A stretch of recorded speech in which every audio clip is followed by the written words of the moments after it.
দেখো, শুধু পড়াশোনায় ভালো হলে, ভালো নাম্বার পেলে, স্কুলে হয়তো ফার্স্ট সেকেন্ড থার্ডের মতো থাকলে তাতেই কিন্তু ভালো ছেলে বলা যায় না। ভালো ছেলে কাকে বলে জানো? ভালো ছেলে তাকে বলে যার মধ্যে কিছু বৈশিষ্ট্য প্রকাশিত হবে।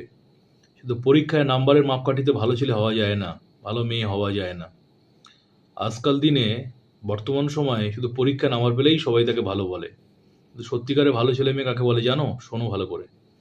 সত্যিকারে ভালো ছেলে মেয়ে তাকে বলে যে তার বাবা মাকে খুব ভক্তি শ্রদ্ধা করে, বাবা মার পায়ে হাত দিয়ে প্রণাম করে, তাদেরকে ভগবান দেবতা জ্ঞানে পূজা করে, তাদেরকে তাদের প্রত্যেকটা কথা মেনে চলে, তাদেরকে সেবা করে, তাদের খেয়াল করে। মায়ের শরীর খারাপ হলে খবর নেয়, মা তুমি কেমন আছো? বাবার শরীর খারাপ হলে খবর নেয়, বাবা তুমি কেমন আছো?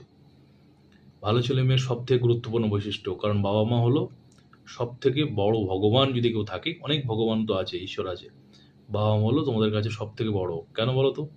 কারণ বাবা মায়ের জন্যই পৃথিবীতে আসা।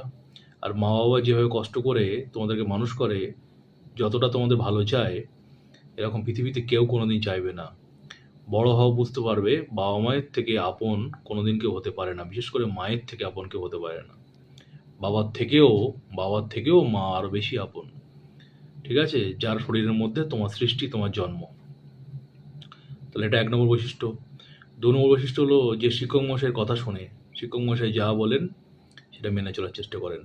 এই পৃথিবীতে যদি তোমার কেউ ভালো চান, সেটা হলো তোমার শিক্ষক মশাই, তোমার বাবা মা। এরা নিঃস্বার্থভাবে তোমার ভালো চান। তো এদের পিছনে কোনো স্বার্থ থাকে না।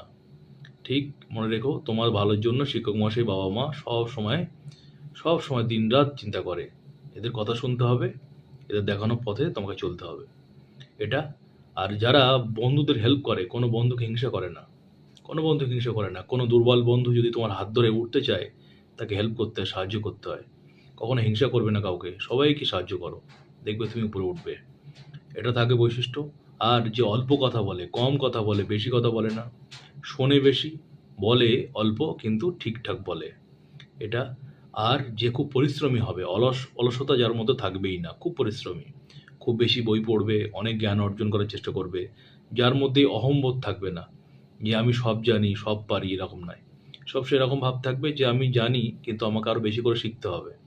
সবসময় বিনয়ী থাকবে, সবসময় নিজেকে আ বন্ধুদের সামনে, লোকজনের সামনে তুলে ধরার চেষ্টা করবে না। যারা জ্ঞানী হয় তারা গভীর জলের মাছের মতো হয়। দেখবে যে কলসি খালি হয় বেশি বাজে, যে কলসিতে জল থাকে বেশি সেটা বেশি বাজে না। আওয়াজ করবে, হাত দিয়ে ধাক্কা দেবে, শব্দ হবে না। যারা জ্ঞানী হয়, ভালো ছেলেমেয়ে হয়, তাদের মধ্যে এইসব বৈশিষ্ট্য প্রকাশিত হবে। সুতরাং তোমরা নিজেদেরকে পরিবর্তন করো। শুধু পড়াশোনা করলে হবে না, ভালো মানুষ হওয়ার চেষ্টা করো। বাবা-মাকে ভালোবাসো। গুরুদেব